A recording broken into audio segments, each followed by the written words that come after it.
Welcome to Wish I Had Known, the show where hindsight meets insight. Host Jodie Lamb has worn many hats in the world of finance, from navigating the intricacies of financial planning to unraveling the mysteries of insurance claims and diving deep into the realm of structured settlements. Each episode explores the topics that make you say, if only I had known this sooner. Join the conversation as we uncover the insights that can make all the difference. This is Wish I Had Known, because knowledge is power and hindsight is 20/20.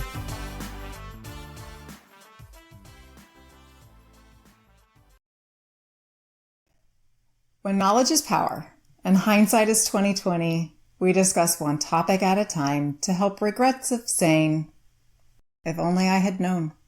Today, we're talking with Shawn Deane, General Counsel and VP of Claims at J29. Welcome, Shawn. Thanks so much, Jodie. It's great to be here. Thank you. Well, why don't you tell us a little bit about yourself, your background, and then we'll get into your story and talk about what you wish you had known. Sure thing. I'd love to. I appreciate being on. I always think it's fascinating, people in the insurance space, how they got there. So I always like to tell people where I came from. I came from the middle of nowhere in Southern California in a town called Joshua Tree, and probably no one knows what it is. So you're nodding your head. You know, I've drove through it. Oh, amazing. Okay. Or drove past it at least. I tell people, and they're like, the U2 album? And I'm like, no, it's an actual place. It's in the high desert in Southern California. I think the closest nearest city is Palm Springs, but yeah, that's where I grew up from the time I was probably 7 years old till I left for college. And it was an incredible place to grow up, but I had no aspirations of getting into insurance. I'm so glad that I did, but it's interesting how life just sort of steers us in places that we were meant to be, but that we had no idea we were going. I figured I was going to be a rock star, so I'm sitting here doing, an interview with you about ultimately about our path in insurance and what we wish we'd known. But I figured I was going to be on the road in a touring band, and I went to Berklee College of Music and did my 4 years there, and realized towards the end that I had aspirations to have a family, and that is not. Being on the road, playing music every night is not terribly conducive to that. So I went and got my master's in education and counseling, and I was a guidance counselor in the Boston Public Schools. I left Berklee with a degree in music ed and figured I'd parlay that into stay in education. And I had all the naivety of a 20-year-old thinking I was going to change the world. And it was really tough, and I had some great experiences being a guidance counselor, but I found a lot of my job there was helping kids in the legal realm, providing them legal services. So I decided to go to law school and went to law school fully expecting to be a child welfare advocate. And I did an internship with the Department of Social Services in Massachusetts, and it was heavy. My first trial that I sat in on was a termination of parental rights, where the state can effectively say, like, hey, you're not a parent anymore to a mom or dad. And I saw a mother get her rights terminated as a parent, and I said, oh my gosh, I don't know that this is too intense. Even though I love the idea of helping kids and families. Clerked for a judge, took the bar, waiting for my bar results, needed a job because my wife was pregnant and she wasn't working. And the judge I clerked for said, hey, I went to law school with a partner at a firm who does insurance defense. And I said, oh, cool. All right, I'll do that. I'll give it a try. And learned so much, but realized it takes a person with a certain constitution to be in the adversarial mix. And I loved the research and writing aspect of it. I got exposed to some workers' compensation and some Medicare issues, and fell in love with it on the subject matter side, and knew I wanted to do something different. and mistakenly applied to what I thought was an SSDI advocacy firm. I went to law school with a buddy who managed at an SSDI firm, and called him up and said, "Hey, Matt, see that you have a job posted." I remember looking for the job on Craigslist on an iPhone 3G. It was like the second generation iPhone when you can actually surf the net. And he said, "No, that's not my firm. That's our sister company down the road. They do Medicare set-asides." And I'm like, "Well, what's a Medicare set-aside?" And he said, "I have no idea, but I think you'll be good at it." So I got into the space by applying to the wrong job. So, I mean, that goes to my point of the universe can kind of just steer you in a direction. And I got there and spent 11 years at the nation's, one of the nation's largest MSA services providers, and absolutely loved the subject matter. But I guess what I wish I would have known wasn't until I got to a company called Amitros, where I was general counsel for 4 years. And that specifically is understanding the impact that an injury has on someone. And when I was doing Medicare set-asides and conditional payment investigations and analysis and helping insurance carriers with their Section 111 reporting, it was really academic for me. And every once in a while you go through an MSA and go, "Gosh, this is a really tough injury. It's a catastrophic claim," but you didn't get a feel for the person behind that MSA. It was an exercise in compliance and ensuring that there were the right line item medical services and prescription drugs for this person for the rest of their life. And I don't mean to gloss over that, because that's incredibly important. But if you don't have experience talking with injured individuals, you don't understand the impact that it has. And I got to Amitros, and from day one saw the incredible work that they did. I saw how confused an injured individual was. The very first thing I did as general counsel there, I didn't even have an office set up, and they asked me, what do you want to do? Do you want to go through some documentation or sit down with human resources? I said, "No, I want to hear what it's like for someone to come on the platform." And I sat down with a sales operations manager who onboards individuals, and I got to put on the headset, and she got on a call with an injured individual, and I was blown away by how confused they were, and I was touched deeply by how they expressed how difficult the claims process had been in some instances, or just what they were going through as human beings.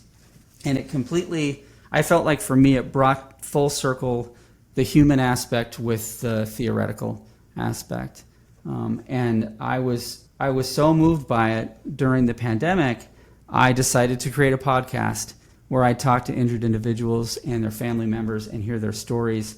And I was really blessed to get to meet so many of them and get to meet them in person, and understand who they were as people and how the claim and injury process affected their life and their family members' lives. So I wish I had known that. Hindsight is what it is.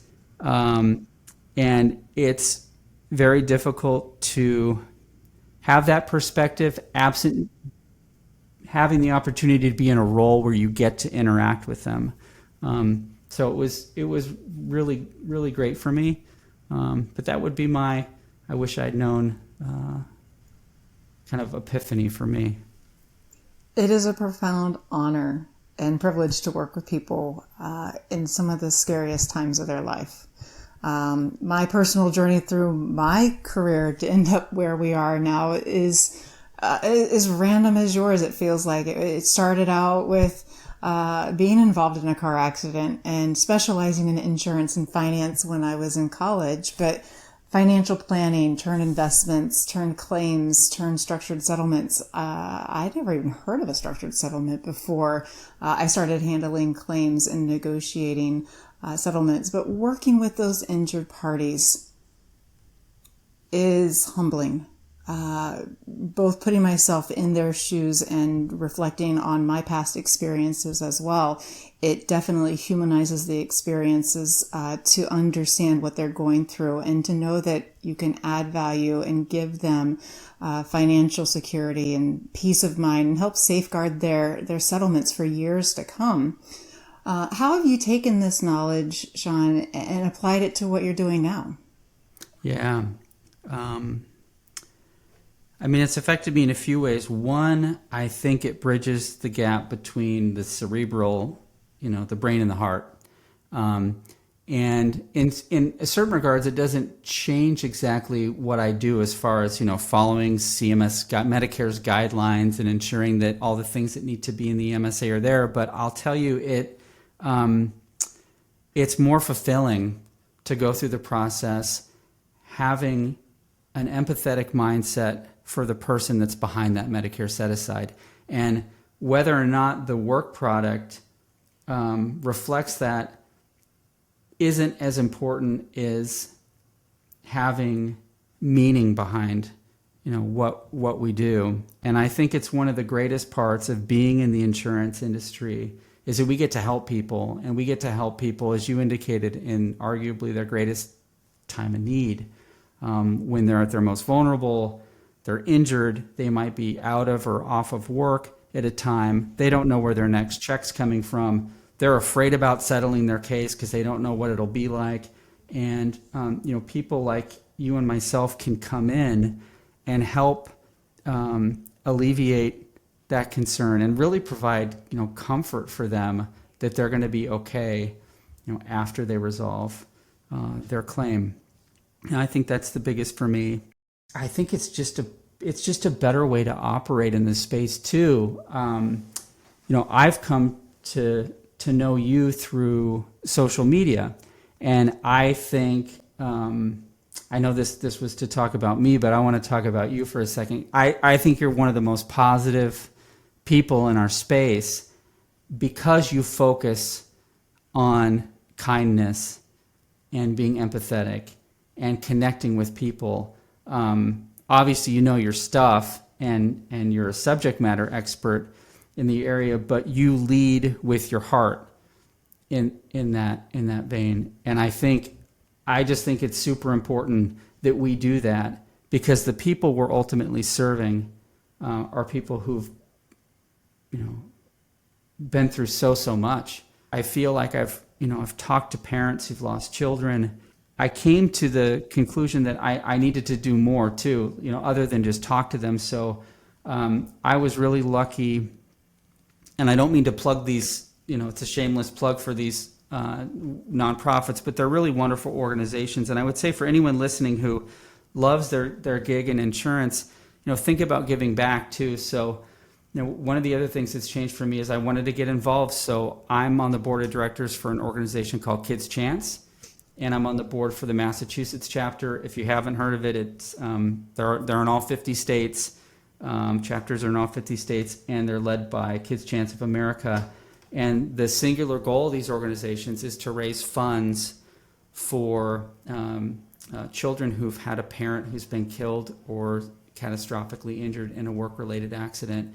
And I mean, to get to meet some of these kids and see how it's positively impacted their lives and talk to the surviving spouse, it's like by far and away the coolest thing that I do, beyond what I do for my day job.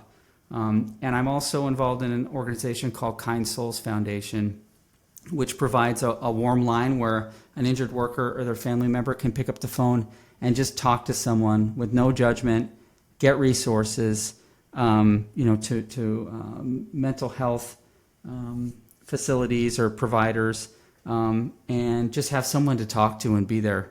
So I'm an ambassador for that organization, and we'll be starting a podcast in 2024 for them called Compassion.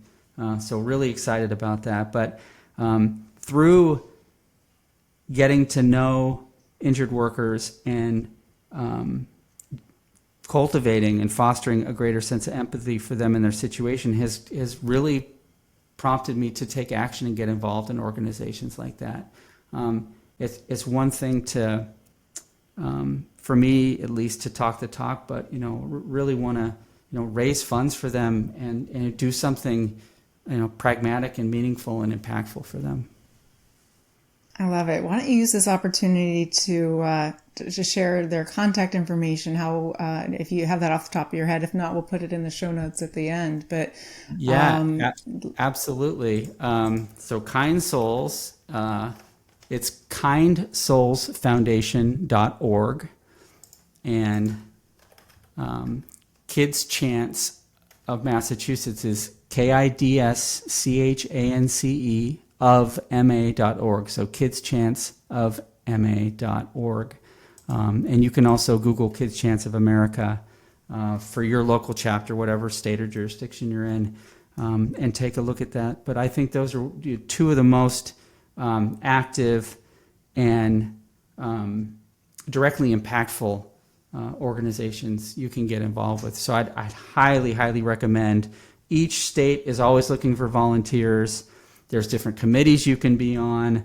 There's opportunities oftentimes to sit on the board, and you get to be around like-minded people who, really care about the folks that they're ultimately serving in our industry. And it's made me feel that much fortunate to be in this industry. It blows me away.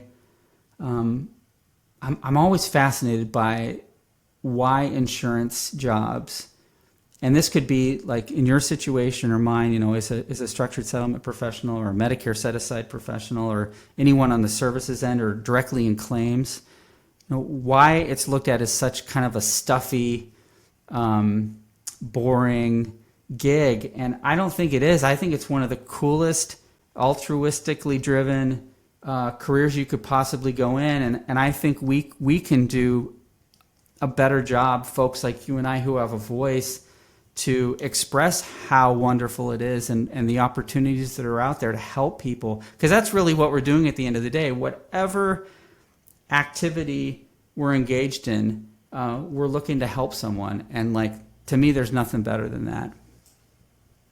I love it. I'll share that It Settled, your prior podcast, is what has given me a little bit of incentive and courage to start Wish I Had Known. I wish I had known so much earlier in my career, so much more professionally and personally, that I feel compelled to share this information in what I do in my industry. And I applaud you for all that you're doing, but I love the give back. I love the paying it forward. And I've not heard of those organizations before. So thank you for sharing that. I absolutely will look into that, because I think there is a lot of opportunity for us to appreciate more than just what we do, but the impact of who we can help.